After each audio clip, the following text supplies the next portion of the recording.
Tony, the singer, and Mike, the bass player, rebelliously leave the group just after recording our first two-song single, leaving me in greater debt without a band to work it off.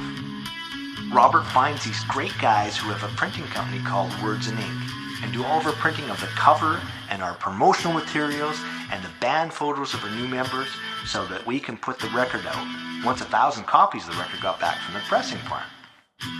Then we took each album, cut off one end of the record sleeve so it was only attached on one side, then glued the back face to our oversized back, inside cover and front face, and then folded it over to make a product.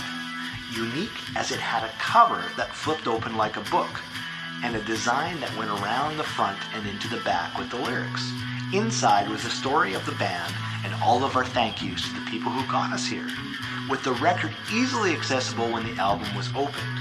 Now I don't even own a copy to show you.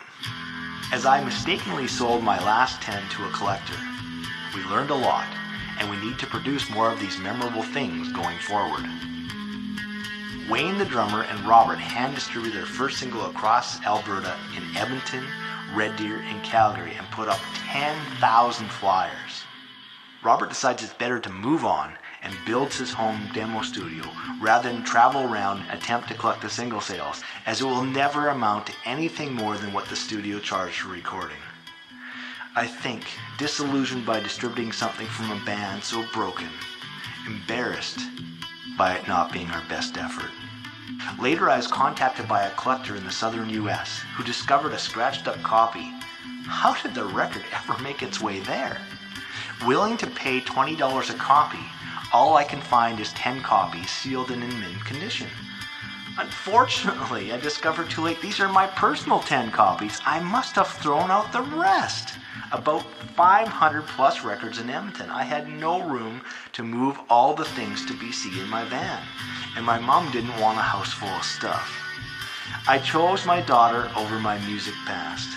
However, all of my master tracks and recordings came with me. If only I had kept those other 500 plus records. My daughter says I should have packed them around her in her car chair. I should have collected them back from the record store as well. Too many years had passed, and many were not assembled into the 45 RPM albums. The 10 copies I saved, completed, still sealed and shrink-wrapped, 5-packs for the record stores. This is what I mistakenly sold the collector. I believed I had kept more. However, I cannot find those records anywhere, and my heart torn over it.